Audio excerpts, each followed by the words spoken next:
right, Dr. Lauryn, we're going to do this. I cannot wait to talk about mold with you because I know you have your own story. You and I are longtime colleagues. You've been on the podcast before, but this is a topic like we shared about at KetoCon, having many dinners together there. It's one that I see and hear about from my patients and audience alike, where they get really confused about the topic of mold and what it can do to the body, what it can do to their thyroid, what it can do to their hormones, how it's playing a role with a lot of their symptoms. And I think you and I, this is going to be just a kick-ass conversation because we're going to show both sides of the story. We're going to show how sometimes it can be overblown. And I use that term very loosely, but it can be almost overemphasized in the functional space because maybe somebody, totally specializes in mold. And then they truly believe in their heart of hearts that you get rid of mold and the whole body is better and you don't need anything else. And then you have the other side where I believe you fall, where, listen, you went through your own hell with mold and it did affect your health, but you're not going to just cure that and get rid of mold. And then, you no longer have cancer and you no longer have a thyroid problem and the world opens up and you get a better job. You know what I mean? Like it doesn't cure everything by addressing mold. So anyways, thank you. Thank you so much for jumping back on the Thyroid Fixer podcast and let's talk mold.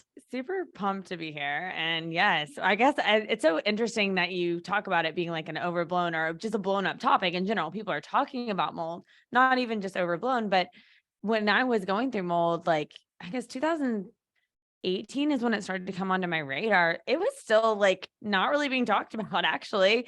And there really weren't many practitioners talking about it. So it's just crazy the past like several years, how that has changed. And it's interesting during 2020, I actually saw a lot of like flares, like mold like symptoms for people because people were home more. So I think it's also becoming just like something that is on people's radars, at least in the functional space. I can't always speak to the conventional realm because my lens is very much in this world right now. But I'm excited to dive in with you. Nice. Well, you have to start with your story because it's a good one. So definitely start there so people can relate. Yeah. Well, my story with mold, just like it really, again, was not something ever on my radar, except for like having heard it just through the grapevine of being a practitioner myself. I had been working as a functional med practitioner since like 2014, 13, 14. It's kind of when I started my business. And so it was usually like the 8th line of something that I would like think about for other people. Hearing the word like mold is like, maybe that could contribute. Or I used to just think like it's gray or purple fuzz or green fuzz, or like maybe black that you see on the pictures, but like, what's the big deal? Just like clean it or like get rid of it and move on. Bleach that shit, right? Exactly. Just bleach it. On the wall. Definitely don't bleach it. If that's the one thing you take from this podcast, that will spread those spores. But yeah, it really was not something on my radar, or nor did I think it could be like a huge health issue. And so I was living in a home, 2017 is when I moved into that home. And here in Austin, it's a 10-year-old home. So not that old, like relatively new, and in a neighborhood that I loved and never again on my radar. But gradually, as I look back on my health timeline, my health began to go downwards, not upwards of anything. And over the course of about a year, I just started developing all sorts of symptoms that I really hadn't had before. And it started a lot with my gut. That tends to be like my Achilles heel. And what I find with mold is a lot of times it will show up in areas or highlight and exacerbate areas where we may be more prone to being unwell, at least at first. So some people may feel more like neurological symptoms. Some people may feel more gastrointestinal. Some people it's just over hormone imbalances, weight gain, like the list will go on because it can affect every body system. But for me, it showed up in my gut. So I had like a ton of workup done. Got diagnosed with like colitis, never had that before, celiac, which I kind of was aware of having had that, and just like chronic IBS and SIBO. SIBO actually, I think, will oftentimes be diagnosed in the functional space, sometimes from practitioners without considering mold, which is a layer to add to that puzzle. SIBO is a lot of times a symptom, not actually a root cause. And so all that to say, like the gut stuff, and then just all of a sudden started developing all sorts of like, diabetes was one thing I was diagnosed with, hypothyroidism, Hashimoto's, lupus like symptoms, anemia, tons of micronutrient deficiencies, with like chronic illness. Then we go down the Lyme trap or like Lyme rabbit hole rather. So getting diagnosed with Lyme and co-infections, and then eventually like mast cell activation syndrome. And then my body's just like in a flare state all the time. My food intolerance list grew tremendously to the point where I was eating only like 5 foods because it's all my body could handle. Sweet potatoes would make my blood sugar go from 80 to 180 to 80 within 20, 30 minutes. Or like just spinach had too much oxalates. The list goes on in that realm as well. And so, but still no one could really figure this out. And I was going from doctor to doctor, and, thankfully within my functional med background, like I did have an inside to a ton of practitioners to bounce things off of in that realm. And then also went down the conventional, so I was going down these 2 parallel paths, and no one could really pinpoint what was going on. Again, mold was something super just not that well addressed or talked about. And so even in my functional medicine and practitioners, I flew out to California to see a practitioner. I'm based here in Austin. That was top in the field, and they never went down that rabbit hole as well, or to think it was mold. And so the thing that got me to think down, something inside me highlight mold, I was in I guess that spring, we had just turned on our AC for the spring here in Austin. And so if you know anything about mold, that AC and or heat, just when you transition, a lot of times we'll kick up spores in either of those systems in your house if the spores happen to be there. So we turn on the AC, and I'm swimming in toxic soup by this point. Go to bed that night and wake up at 2 a.m. feeling like I'm having a heart attack, just gasping, chest pains, clenching my chest. Thankfully, there's an ER down the street. Thankfully, I say that because I went there multiple times over the course of this past year. They knew me very well. I was that girl. But I just didn't feel well. And obviously, when you feel like you're having a heart attack, that's where you're going to go. So I go there, and the doctor walks in, they do the diagnostic workup, the EKGs, they send me in for a scan. He comes in and he says, "Lauryn, there's times conventional medicine will fail you. This is one of them." And he said, I have no idea what's going on. And he's said, "This must just be some severe asthma attack you're having." He gives me a steroid and then a bronchial treatment. And it's kind of clean up shop. We're going to send her on our way. And when I heard that laying there in that hospital bed, something inside me just flickered mold. And I honestly think it was a message from up above, because that really had never been a word anyone had said to me. Yep. But so I go home that night, and that next morning, just get on the phone, call a local mold inspector who happens to be the son of a fellow functional medicine doc here in town. And he comes out and he does a type of mold sampling at the time, that is actually the least sensitive. So he does just an airborne sample, and he does an inspection of the house. What I know now from testing is that is, if you have a problem, airborne is going to be what detects, it has to be a big problem basically for airborne to detect it. And it detected it. And then he takes pictures, he does the inspection, and there's black all in that HVAC system. And so just this whole past year, I've been breathing in all these toxic mold spores. And then he finds some water damage in the sidewall, just kind of see what happened. And we had some flooding here in Austin, I guess a year before, where every time it would rain, I would just see some leaking from this window, but never thought of anything of it. I was not a homeowner. I was a home renter and never had to manage a home in that capacity. So all that to say, once that that lid was taken off, it was just wow, Mayday signs going off, and I knew what I was dealing with.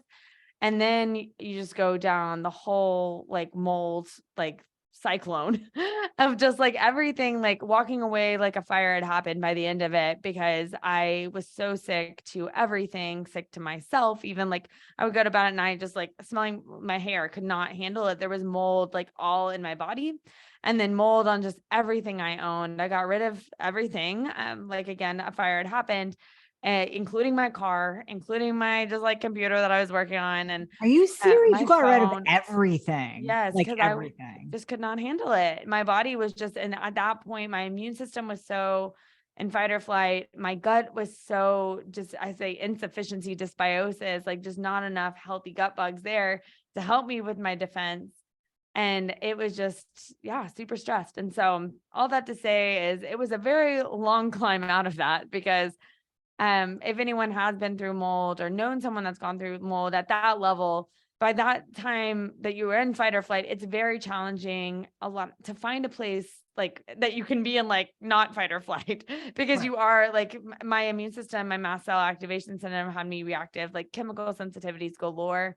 So even if I would like go into a new rental, like new paints, new carpets, like everything just did feel like toxic soup, except for the great outdoors. So there were many nights that I slept on like balconies of apartments I was renting, or slept in my new car, like once I got a new car. And I moved a total of 15 times during 2020 alone. And this was just from like Airbnb to couch to like friend's house, and just places that I would rent and walk away like 2 days later because I couldn't handle it, and walking away from leases where they'd make me pay anywhere from $6,000 to $10,000 just to get out of a lease I had just signed, because that was in writing. You have to pay 2.5 months of rent. And so I just felt like a pouring piggy bank by this time.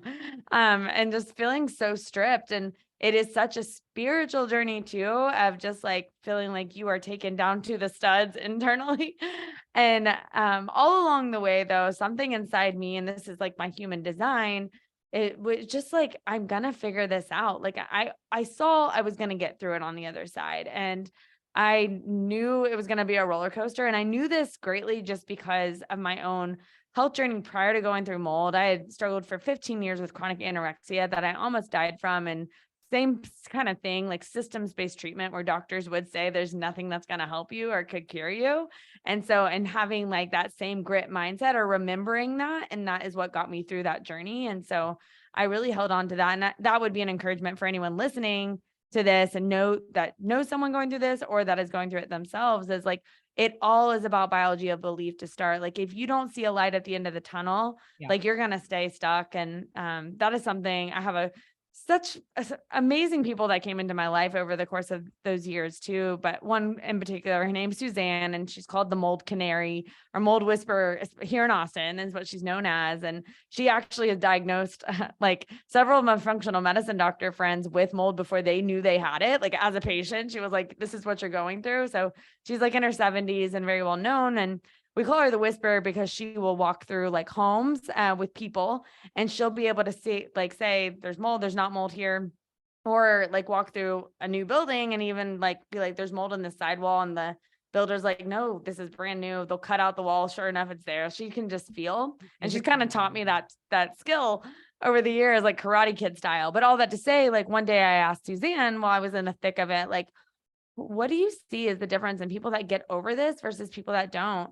And she just always would tell me, like, Lauryn, it's the people that believe that they're going to be well and they see life on the other side are the ones that get through. And like, she's been doing this work for like 40 years now, 40, 50 years since like going through it herself. And so that was super encouraging to have that person in my life, and something that with the work I do with my patients now, to just like, having been someone that's been through it, I hope to be an encouragement for them.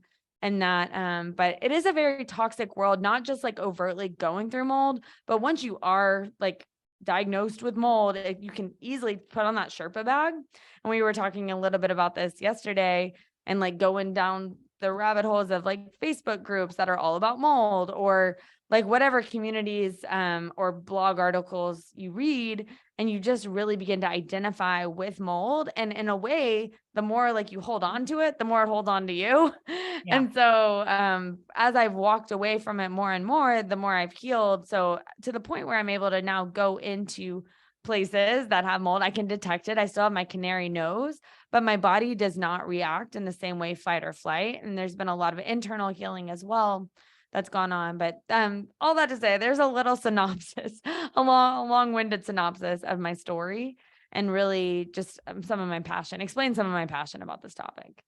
Oh my God, but that's crazy. And you know what I was thinking as you were telling us that, is how many stories are out there from, world renowned practitioners like yourself that we don't hear when you're going through it. We're looking at Lauryn now and she looks amazing and she's happy and, your skin's good and your hair's good and you're nice and lean and athletic, but we don't see you when you're in the depths of it, like you went through. Right. So that is just, Lauryn, you've told me your story before, but never to that level, to that extent. And that is just absolutely crazy, moving 15 times in 2020 or 19. Yeah. That's insane. So, okay. So you found out it was mold. Let's actually go back because you said that you had figured out, or maybe through this process, that it started affecting all of you were told you were diabetic. How does that even happen? To look at you, diabetes would be the farthest diagnosis right? that I would even grab. So yeah, again, mold it's just like a highlighter. It's like, and it's an interesting paradigm. I've learned since going through mold, and on the back end, there's also a framework called German New Medicine. And I call it like gut brain, how the gut brain works. But I think a lot of times it's how dis-ease in our lives, imbalance in our lives can show up as imbalance in the body. And so the context of mold can happen a lot of times because there's other stressors in our life going on that make us more susceptible to the mold we're breathing in. Okay. I'll give you a really simple example, and this would be from a food intolerance angle, but say little Johnny is 8 years old. He eats a PB&J every single day for lunch. He loves his PB&J, been eating it for 5 years. And then all of a sudden, he starts to develop like skin breakouts, hives when he eats this, and a lot of gut issues.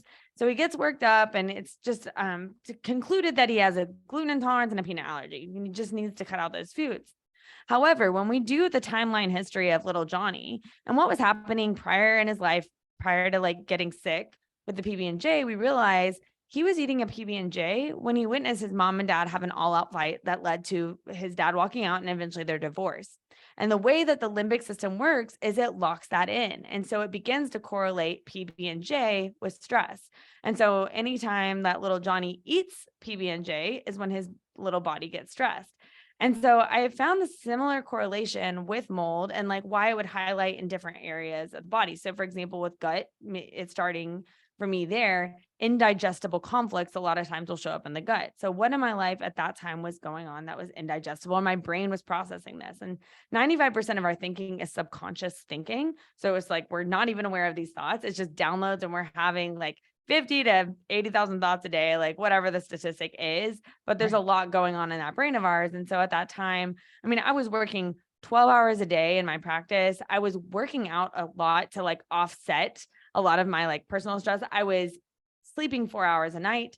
There's not much time in a day to do other things, but that in and of itself was like fight or flight, Lauryn. And so that was going on in the background while I'm living in this home with mold. So a lot of times people also ask, why is it one can live in a house with mold and get sick and their partner doesn't get sick or their family doesn't get sick? And I was living in a house with 2 roommates. Neither of them were sick. They may have like allergies, like headaches, et cetera, it could be from mold. It probably was, but it just was not to the degree of the sickness that I got.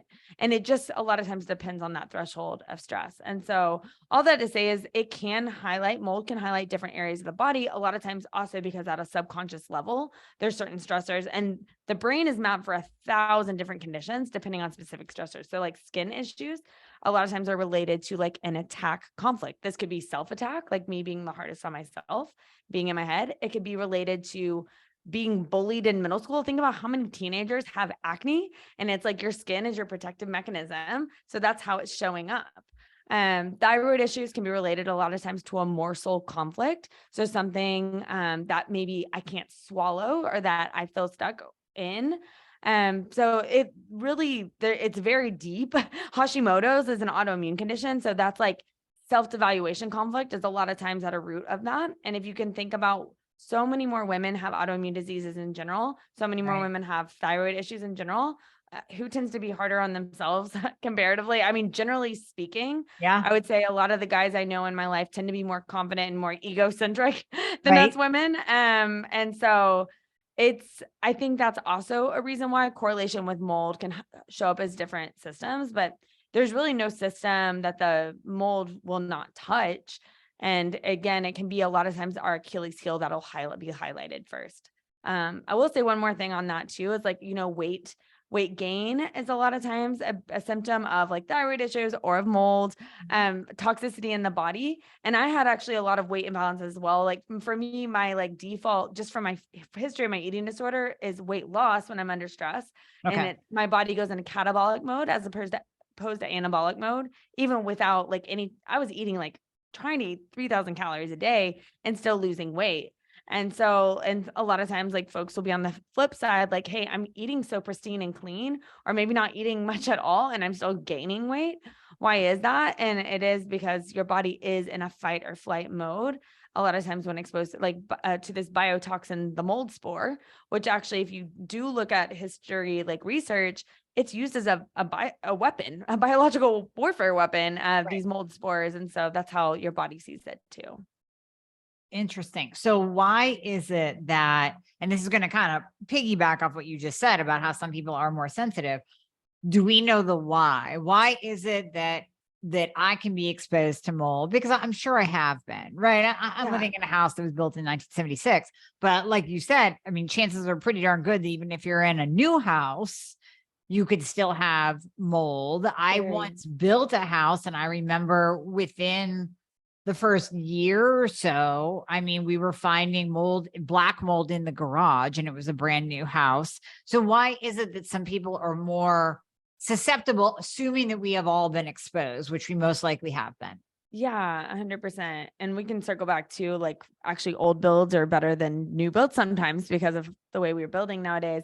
But it all comes to like health is an inside job. And so not only like we've been talking about stress, like how unique that is to every person in seasons of life, because there is 100% chance that I lived in mold. Like if you've ever been to college and lived in a dorm, you've lived in mold. And so like, it's just like being exposed to mold throughout my life. And like, why did I get sick at that specific time? So it was the perfect storm. Yes. And one's like constitution internally from a detoxification pathways perspective, and then a gut microbiome perspective, like how stealth is your terrain and your gut bacteria, because your gut microbes and your gut alone is where your immune system is, and that's your defense system.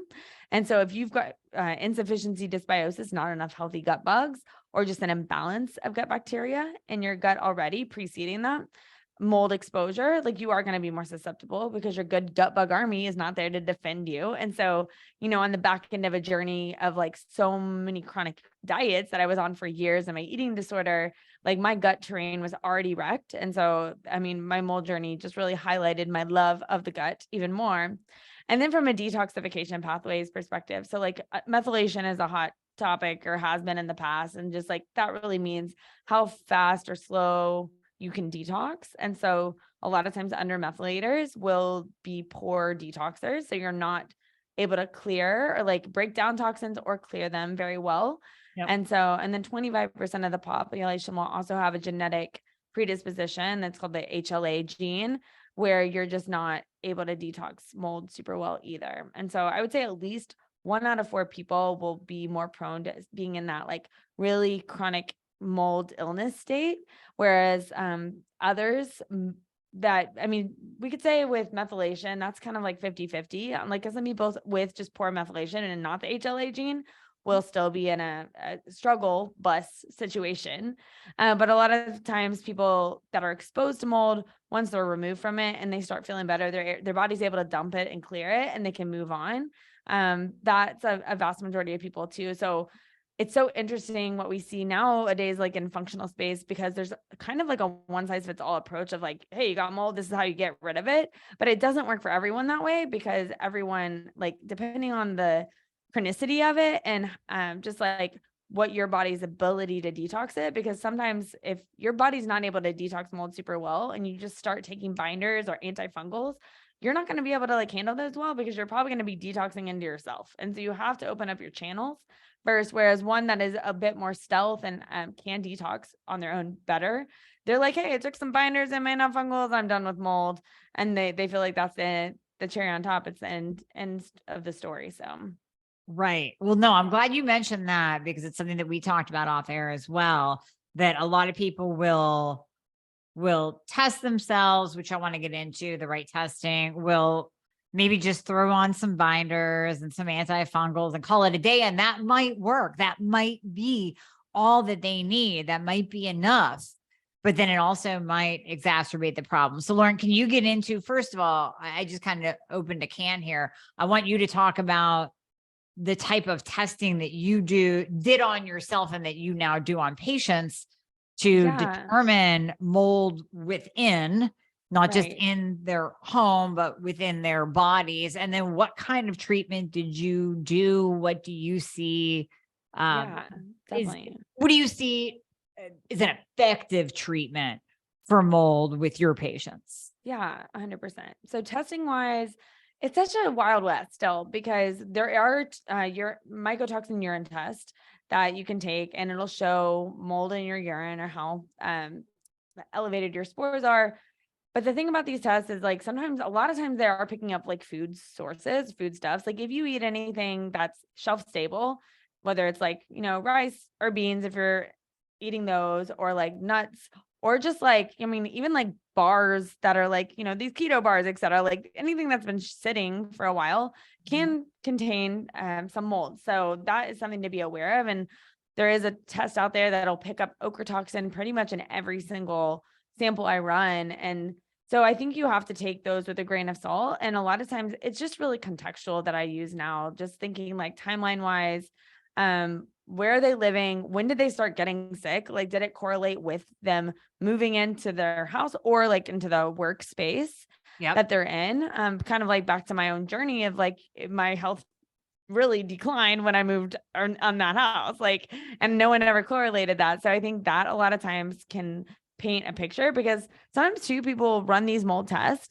and they've maybe been feeling sicker for longer. It's not necessarily correlated with where they're living now, or it can show mold from like years ago that they just haven't detoxed. And they're like, oh yeah, I did live in mold at one time, like kind of you said, but mold may not be the biggest piece of the puzzle there. And Okay. so it has to be it's all about timeline and just really understanding when did I start getting sick, Mhm. symptoms wise, what are my symptoms? Like, are they so random? And also like looking for, again, those Achilles heels, like, is what's being highlighted in my body something that tends to be like my gut is my Achilles heel. Other people, again, hormones, other people it's skin. Cause a Right. lot of times that will be exacerbated first. And you may chalk it up to be like, I don't know why this is flaring all of a sudden. Especially if you're already kind of on a health minded lifestyle. A lot of times too is like where mold will be a player because it's like I'm doing all the things, but I'm still not feeling well. That's Right. where a consideration for mold could be at play. From a blood work perspective, like TGF beta 1, a lot of times will be exacerbated. C4A protein, complement protein as well, which aren't typical markers that people are running. Right. I mean, those are inflammatory markers, but there's not really like a gold standard blood test to Okay. do either. And so it's just like working with also a skilled clinician that can really help you because I think just self-diagnosing, as we know, is not always like then we just get married to the diagnosis or we're so dead set on that diagnosis. And it may be something else. But that's what I would say on testing. And then from a house perspective or airborne sampling, I said at least sensitive is what most mold inspectors out there are going to be doing, like just in your town. So if you call a mold inspection company and you ask them what like an ERMI test or a mycotoxin scan is, they're not going to know what that is, most of them. And that's kind of like a red flag in and of itself. Just an ERMI test and mycotoxin scan is like a cloth dust sampling that you will, since mold spores, toxic mold spores are heavy, they fall to the ground. They don't get collected in the air, Okay. like allergens in the air. So doing a swipe around the house or in multiple rooms in the house, and you can isolate rooms. And then again, context clues, like has there been any like water spots that I notice or any just like changes when I change the air, I feel differently, whether it's air condition or to my heat, et cetera. There was like that leaking window, for example. Now I would know like if there's water anywhere, there's probably like there's the likelihood that mold can accumulate. And to the degree, it just depends a lot of times how long it's been there, the quicker you find, because mold can take root like 24 to 48 hours. True. And but if it's been like, found, you can remediate it pretty easily before it affects your whole house. in your whole body. We were talking about newer builds as well. Like just because something's new does not mean it's just like mold free. And I learned that really the hard way in a great way here in Austin, where I would go into homes. I was not renting anything older than 2017, just because I thought like newer better. Right. And still, I would say 80%, 85% of the homes that I tested came back with toxic mold spores on these ERMI tests I was running. And granted, different climates may be different, although I do think it's not always so much about the climate anymore, because I would go, to like Arizona or Colorado and be exposed to a moldy home. Like my like rainbows and butterflies philosophy was kind of crushed. And so it really is dependent more so on the internal home build. And I've actually found some homes to be like that are older they don't build them like they used to, in a way, a bit more sturdier, just from a material perspective. Because nowadays, at least with construction here in Austin, they're putting them up so fast left and right that the craftsmanship and the time spent. So if we have like a flood rain and they don't like, they just leave the wood out, or the roof is not on the house still, they just keep building on top of that without really like thinking anything about mold. We can just build it and sell it, build it and sell it. And so I would go into these even new build projects after a rain that I was like, I'm thinking of making an offer on or something, and be like so crushed. It was like such a pretty house and such a, not a cheap house to be like, I'm not going to buy this house now. So yeah, it's really got to be a dance with like, not just relying on testing. You have to like use like your timeline and brain power there. And also I was mentioning methylation being a piece of the puzzle too. So just like doing some genetic testing or MMA as well to figure out like what are your methylation status within your B12 on your blood work can be really helpful. Well, and yeah, that's the thing. So can we, the next question would be, let's say somebody bought a house and they don't want to move out, right? Yeah. And they don't want to move. So can we shore up their bodies, and can we eradicate the mold in the house at the same time? Yeah. Maybe they can just stay. It's possible, and it's not possible in some homes. So it's home dependent. Like I had a friend, they got exposed to mold here. They built their dream home, like re-gutted a whole house out like in Dripping Springs area. And the subfloor was completely moldy. They did not rip that out. So everything else in the house was like completely new, and they just could not understand why they were so sick still. And that house we'd call that just a bad egg, because you were going to have to just basically redo the whole house because of like the magnitude of where the mold is. Whereas if it is in a sidewall, or like it's a part of the house that you can remediate it out, then it is possible. And then as far as like, yeah, we're like shore your body up, I do think it is possible like to live. We are going to be exposed to mold just in our daily life, just the way of the beast. And so I think the more that you can heal the inside, the more resilient you're going to be to the elements and able to withstand, where like I was kind of saying, like I'm able to now be exposed and acknowledge it and not go into that fight or flight. So I think like you have to do some of that legwork first in order to be able to like be in it. And a lot of times too, there can be correlation from just a brain, a limbic level. If it was maybe the home that I got most sick in, which I was renting, thankfully didn't own it, but I don't think it would be a lot for my limbic brain. I would have to do a lot of training to get back into that home, just because of the correlation. So if you can like kind of like uncorrelate your old experience with a new experience, if you've had to like go through the whole mold remediation, move out and move back in, I think that work needs to be addressed as well in order to help you be more resilient in your space. Okay. I like that. You're taking that full body approach for sure. Yeah. Yeah. And now you bring your own story and your own experience. From health to home experience to your clients. So how do you address someone that you feel, now that you've been through what you've been through, that you feel that mold is definitely involved here? We see all of and I'll just give you straight up a person that'll be listening to this podcast. It'll be the thyroid patient, the hormone patient that, yeah, we see those levels are off. There's no doubt. We have to address the low T3. We have to address the low testosterone. But then at the same time, you would come in and do what in terms of the mold? Yeah. So it is like a full body approach and like holistic lifestyle approach too, because we have to assess like, what's the environment that's triggering you right now? And what is the magnitude of the problem? Like, again, is it a whole house thing that like we do need to move and remediate, or is it like a contained thing, but you've been exposed and you're able to live in the home and we can remediate it there, whatever the thing is from the home perspective. We've got to address the environment first, because you have to be in a place that you at least feel like you can be safe and you can do some healing in, and it may be your home and it may not be the home. Right. And so that being a first piece of the puzzle, sometimes I'll have clients just go on a sabbatical, or they'll decide to like, hey, I'm going to rent an Airbnb for 3 months or something like that, that like gets them at least removed, or they may go stay with family somewhere and just to kind of like see if they can feel differently too.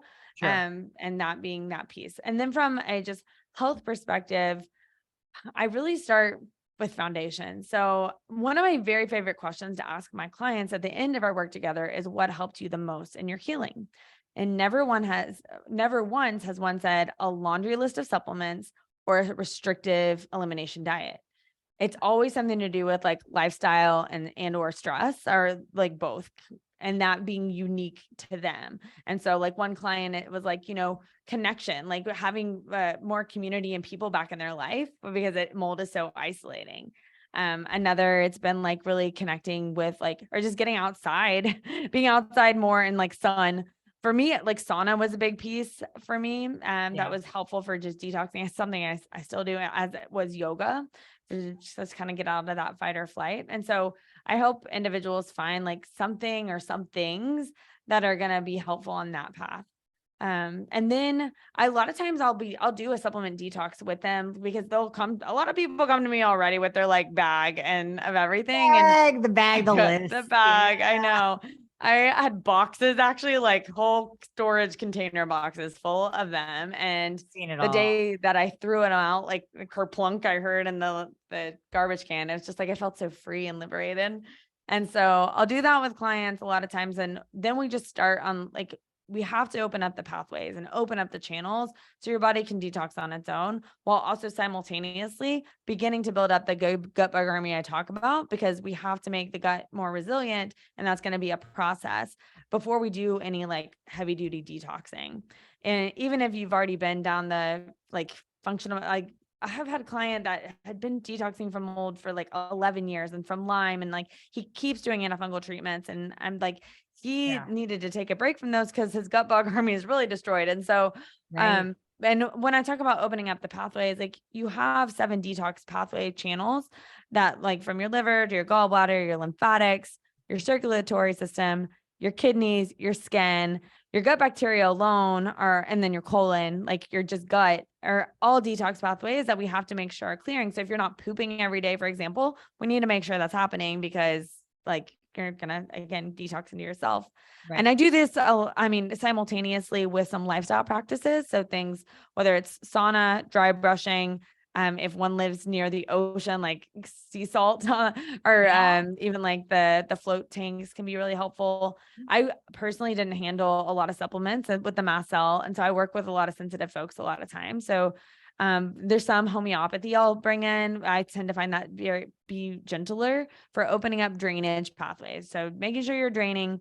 And then with the gut microbiome, I'll oftentimes just do a really well-tolerated, whether it's a spore-based probiotic or a delactate-free probiotic, to begin building that up. And then within the diet front, just really my goal is to be the least restrictive as possible with clients. And so to help them overcome like those food intolerances and food fears, and really working just individually with them on like what foods those look like. Sometimes like kind of a gaps approach, like with as far as like broths can be really helpful if you're not tolerating a lot, or stocks, even if you're not tolerating broth because of the histamine.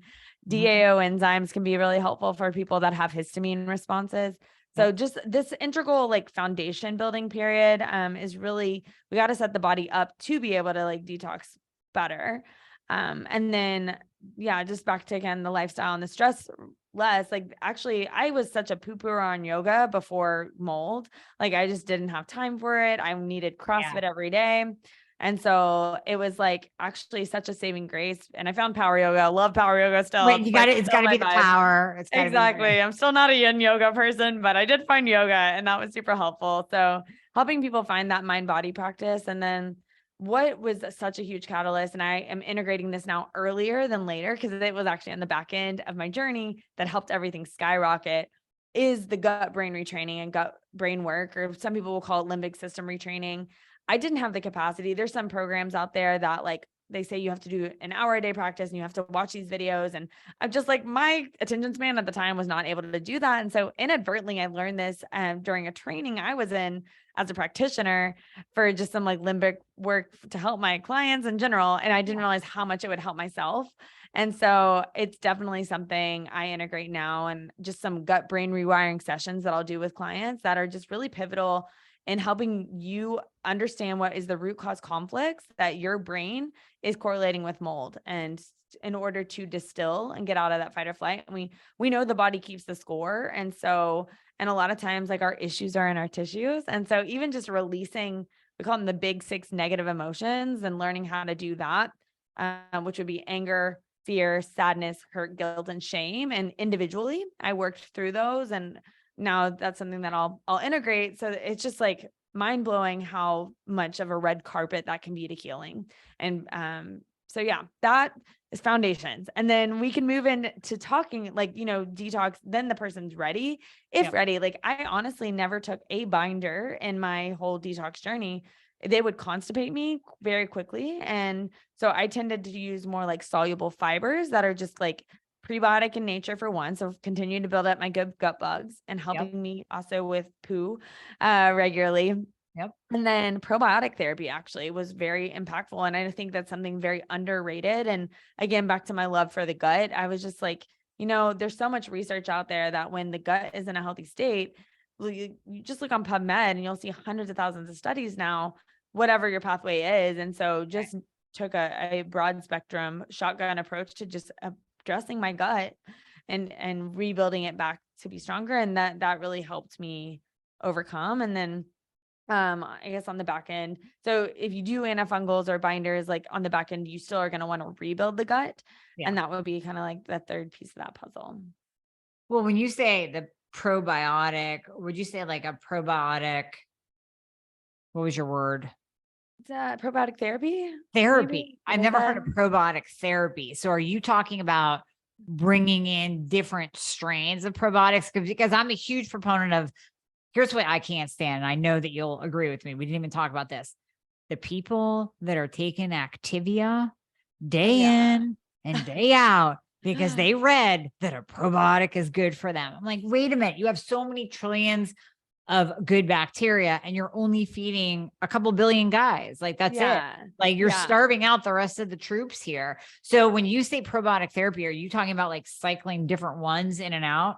Yeah. And I just have like really quality standards. Like there's like maybe 95% of probiotics on shelves don't contain the probiotics they claim, or nor are they like effective and just at an effective dose. So like I was very high dosing probiotics. Like you need at least 100 billion strains. Most on shelves are going to have 10 to 50, what I found. And then a lot of them are going to also be very lactic acid based, meaning like a lot of times people with histamine issues or SIBO already, it's just going to exacerbate it. You're just pouring more like flame on the fire, fuel on the fire.